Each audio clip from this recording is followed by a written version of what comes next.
Hello there, we are your hosts Vivek and Pavitra from the Agile Coach podcast. In this podcast, we bring fresh perspectives to you through our interviews with thought leaders in Agile coaching, facilitation, business analysis, and product management roles. Enjoy. Hello, everybody. Today we have Haley Prestwood on the podcast.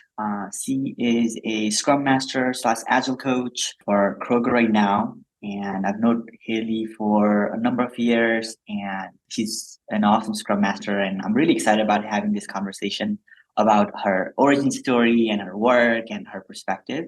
So welcome, Haley, on the show. Thanks, Vivek. I'm excited to be here. It's a long time coming. Yeah. Haley, let's just start with your introduction. What else have you been up to? What are you doing currently?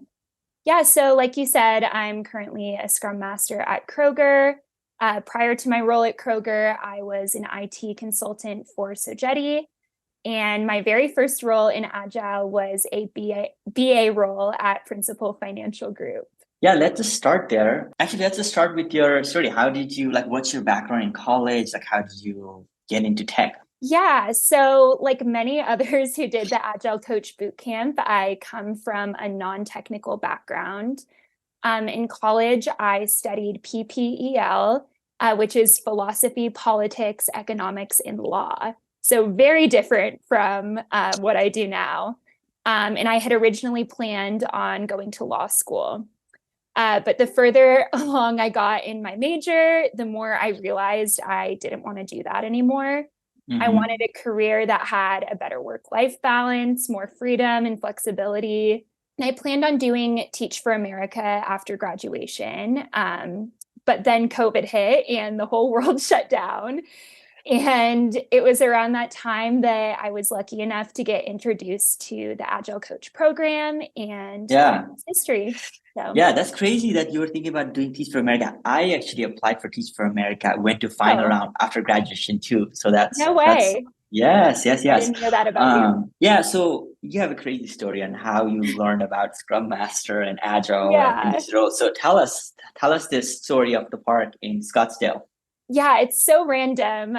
But my best friend went to the dog park one morning in Scottsdale, and she's super outgoing. She struck up a conversation with someone named Diana, and her husband had recently graduated from the program and become a Scrum Master. And Diana asked her if she was interested in maybe doing the program. And my friend was like, I'm not, but I actually know someone who might be. Around that time, I literally had no idea what I was doing with my life. I was really looking for an opportunity. So it was just perfect timing, and I'm really grateful for the opportunity. Yeah, no, Haley, you have a great story, and let's kind of go into your role as a business analyst. A lot of the folks who are kind of listening to this podcast are probably people who want to break into tech, and you've got a perfect story, right? You're coming out of college, you think you're going to go to law school or do Teach for America. COVID hits, and you learn about becoming a business analyst possibly. So how when you were going to skip to you got the training, you obviously got the job. What are some things that you did as a business analyst in your first role? Yeah, so as a BA, I spent a lot of time in meetings with various stakeholders to determine what the business required from the dev team. Mm-hmm. I participated in all of the Scrum ceremonies, and I spent a lot of time writing and refining user stories, keeping the backlog prioritized, stuff like that. I also did a lot of documentation as well. Mm-hmm. Mm-hmm. And I knew I eventually wanted to transition into a Scrum Master role. So as a BA, I took every opportunity I could to help out the Scrum Master on my team with facilitating ceremonies. And I think starting with a BA role is a really good idea. I was able to get exposed to a lot of technical language and, like I said, participate in the Scrum ceremonies. Haley, I'm curious on your BA role, if you can give an idea for somebody who's new and wanting to learn more, right? Gathering requirements, working on the product backlog. What was it like working remotely What was your team structure like? Who were the team members? Like, if you can just, without taking specific names, if you can give an idea of like what it was, if you can recall. Yeah, it feels like a long time ago now. I guess that was only 3 years ago. But yeah, working remotely was really nice. I loved the freedom, and sometimes I would almost feel guilty with the free time I had in between my meetings. I think that was kind of an adjustment or transition going into my first remote role. But the team structure, I think I was on a team of about 10 people. So it was myself, the Scrum Master, and then about 8 devs. All of my devs were offshore in India. So I worked with my team in the morning, the first few hours of the day. It was nighttime for them. And then I spent the rest of my day kind of heads down working on user stories and documentation. So I don't know if that answers your question at all. It does. It does. Every day was a little bit different for me.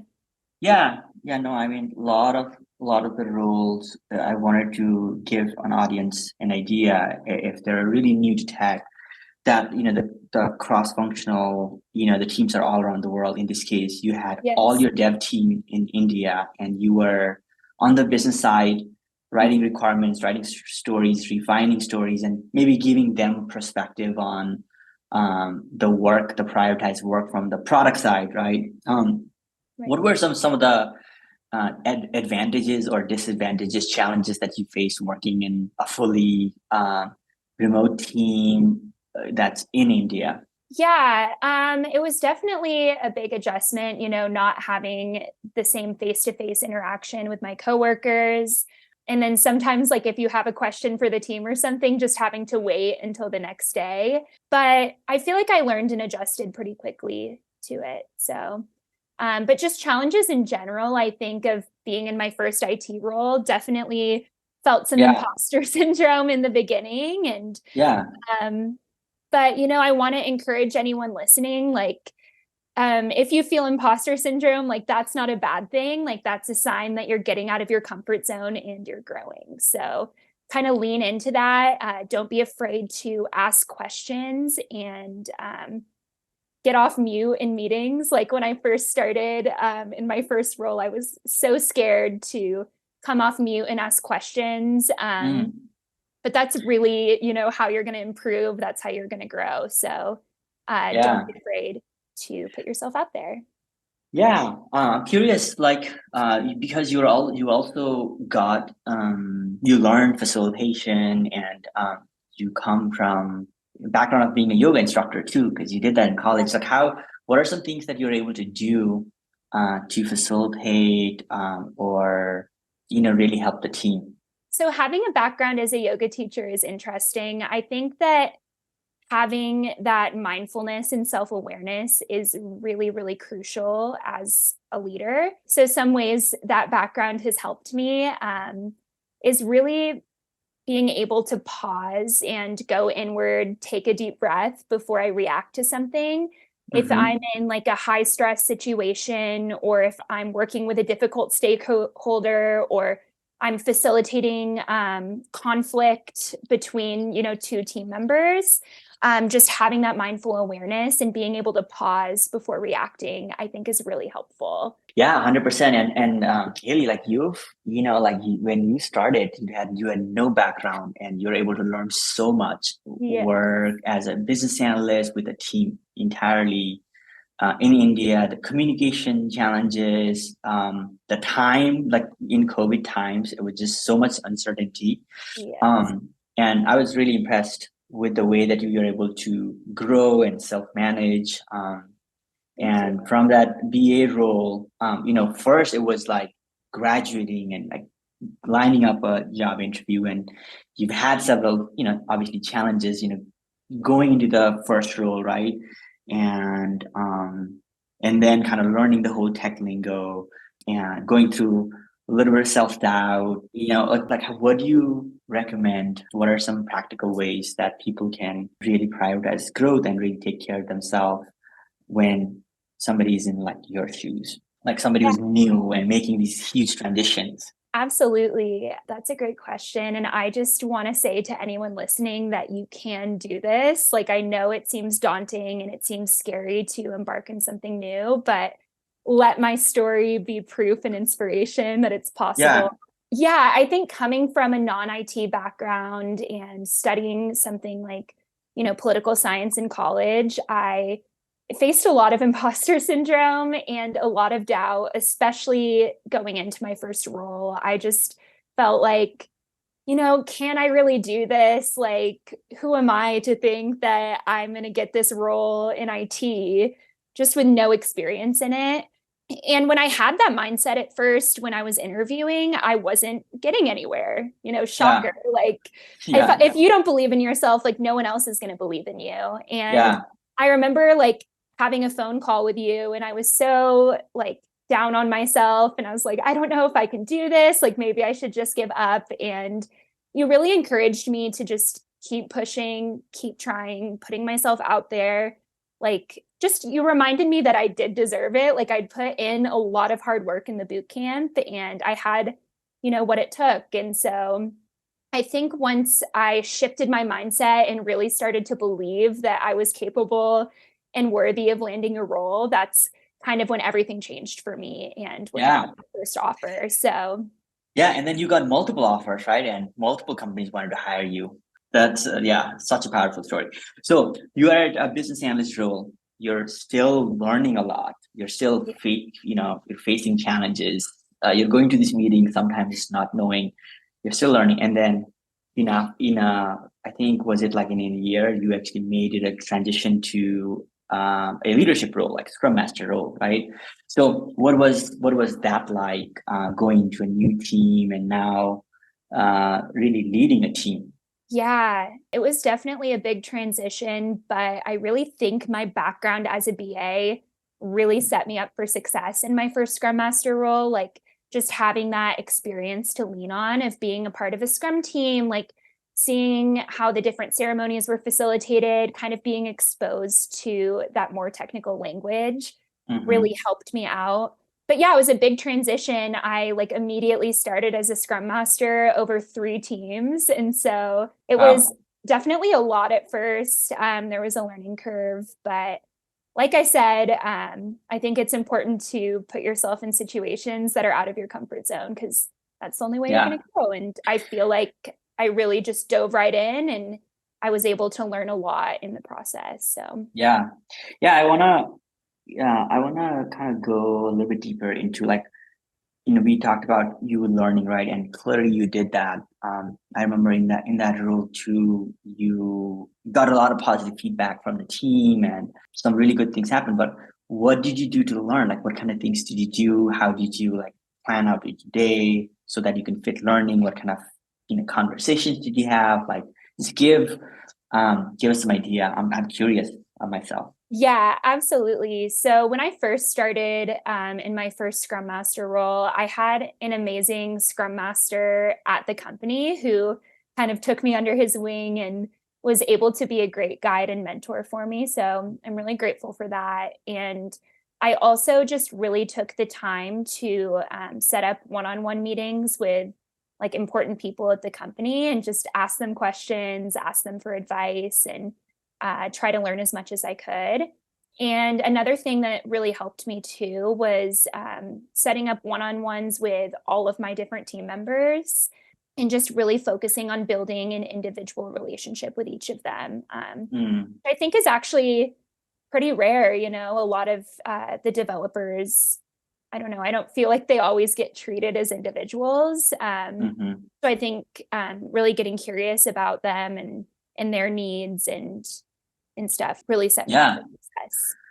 Nice, nice, nice. So just kind of having those individual relationship where were you able to also, like, just being curious, like, were you able to learn about their work and were they able to help you with understanding certain things, or like did that give you in certain insights into how you might be effective in your role? You're saying? Yeah, absolutely. I would ask them like, what do you need from me as your Scrum Master to be successful? Mm-hmm. Stuff like that, or what's something that you want me to know about you and your working style, stuff like that. Yeah. So And then once I built those relationships, I didn't feel so awkward or uncomfortable when I had to Yeah. ask a question or had to have them explain something technical to me. I felt like, we were a team, and Mhm. I really had them on my side. So Yeah, 100%.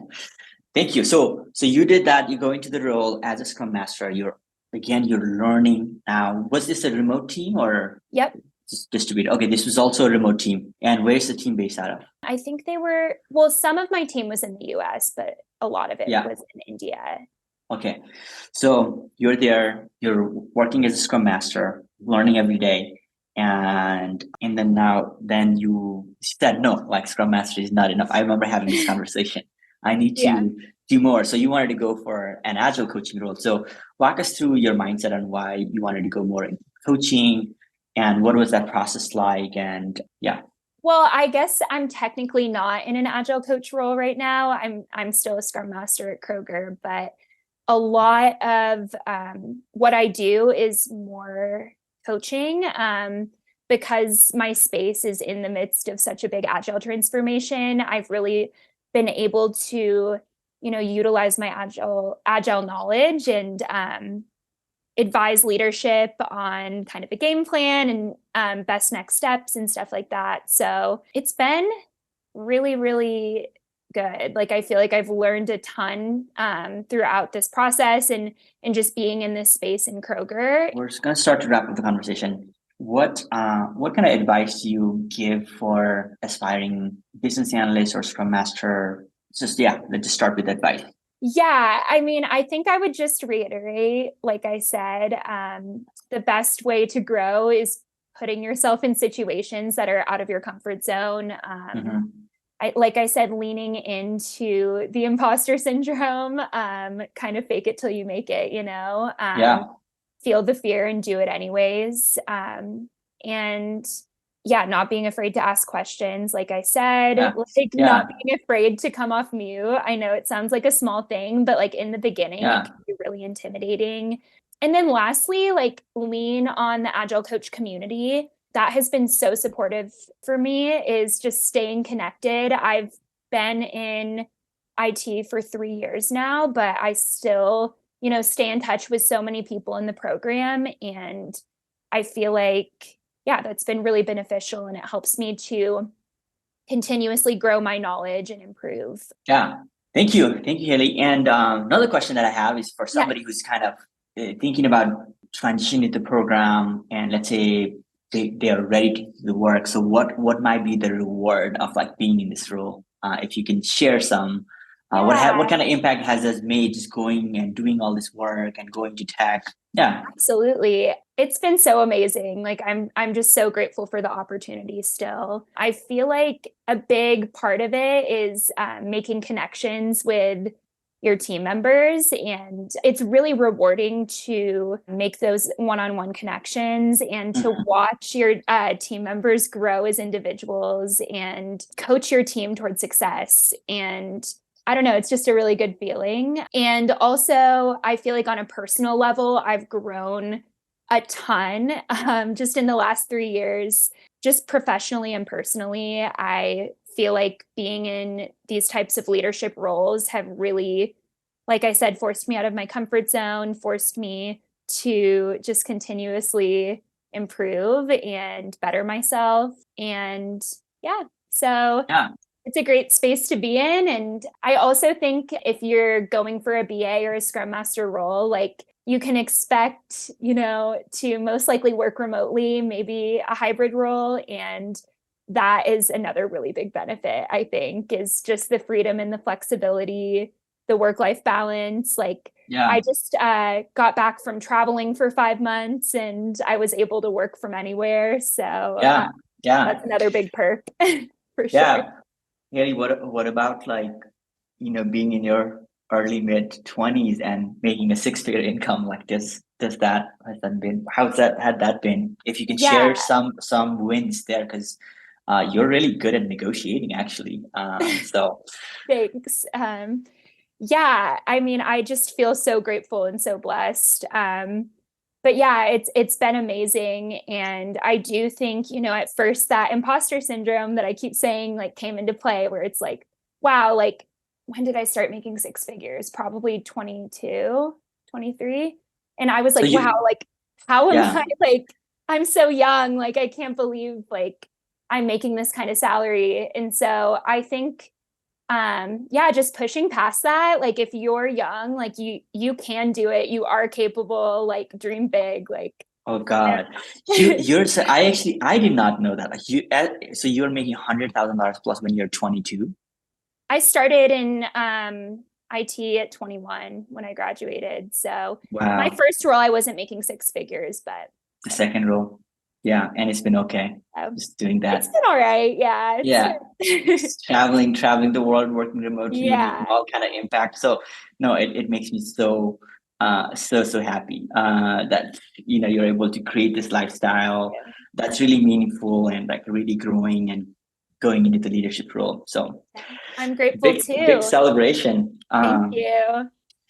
Yeah, and a few other questions. So you went through a really interesting background. So have you met people do you need to go to college to become a business analyst or a Scrum Master, in your opinion? Yeah, I think having a college degree like definitely helps, but I do know people in the program who have been extremely successful without actually having a college degree.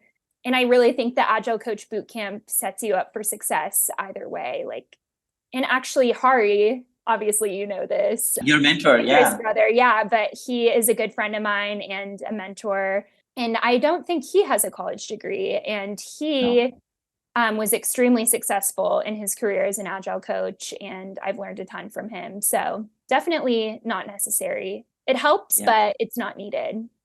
So Yeah. Last question, Haley. So like in your coaching journey, like what are you well in this journey of becoming a facilitator, a coach, a leader, what are some things that you're reading, you've read, and what are you aspiring to like learn more? yeah, absolutely. I have been reading just a lot of like self-help books and like self-improvement Yeah. books. Not all of them necessarily like related to like Scrum or IT or business Yeah. even, but I just Yeah. feel like the more work I'm doing on myself and my own healing, my own self-awareness, like the better I Yeah. can show up for my teams and the people in my life. So that's what I've been reading recently. Can you give us some examples of things that were helpful, books, names? We'll just add this in the show notes.